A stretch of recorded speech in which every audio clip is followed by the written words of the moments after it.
toutes et à tous, mon nom est François Parlant et aujourd'hui je vous montre à partir de ce fichier comment ramener les informations sur la même ligne, par exemple ici qu'une URL, de manière à pouvoir ensuite importer ces données directement dans Excel avec une colonne pour chaque information.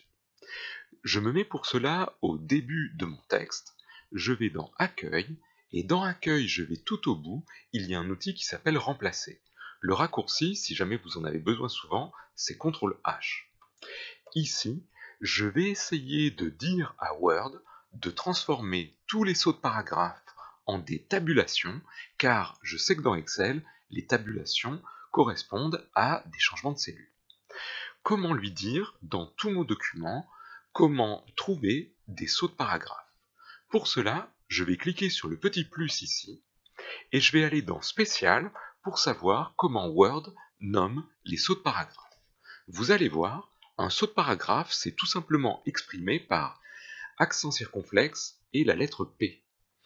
Je vais lui dire de transformer à chaque fois qu'il trouve un saut de paragraphe et de le transformer avec une tabulation. Je vais dans Spécial et une tabulation dans Word, ça correspond à accent circonflexe, la lettre T. Je fais remplacer tout, Word me dit qu'il a terminé et il m'affiche le nombre de remplacements, et voilà ce que cela donne. Par contre, ce n'est pas tout à fait ce que je voudrais. Moi, j'ai besoin d'avoir un saut de ligne à chaque début d'URL. La bonne nouvelle, c'est que je sais que les URL commencent toutes par www. Si jamais il n'y a pas d'autres informations qui commencent comme ça, on peut le faire directement, sinon il faut transformer avec un petit caractère. Je vais donc demander à Word de prendre tous les www qu'il trouve, par exemple, même sans le point ça devrait marcher, et je voudrais le remplacer par quoi? Mais par un saut de paragraphe.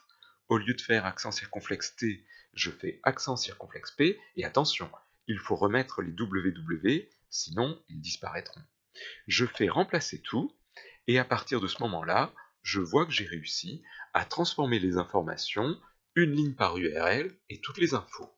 Je n'ai plus qu'à tout copier, et voir dans Excel si je peux les coller. Je me mets dans Excel, je fais CTRL-V pour coller les informations, et on voit qu'elles sont bien réparties, chacune dans la bonne cellule. J'espère que ceci vous a plu, à très bientôt, au revoir.